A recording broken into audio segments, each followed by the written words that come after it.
అనే పుష్పాన్ని స్వామికి అర్పించడానికి వచ్చాము అని దాని అర్థం.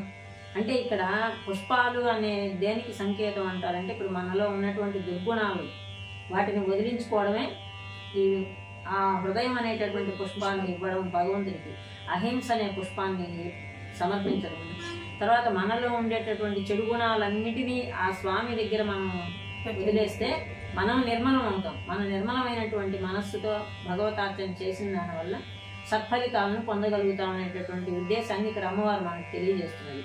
ఈ 30 రోజులు ఆ పాసురాలను మాలగట్టి స్వామికి సమర్పించింది అమ్మవారు. సమర్పించి ఆ శ్రీరంగనాథున్నే భర్తగా పొందే ఐక్యమైనటువంటి గొప్ప భక్తురాలు గోదావరి. కాబట్టి ఇక్కడ ఇవాళ ఈ 17వ పాసురంలో వాళ్ళు ఏం చెప్తున్నారంటే, పాలకులు వీళ్ళ లోపలికి అనుమతించారు.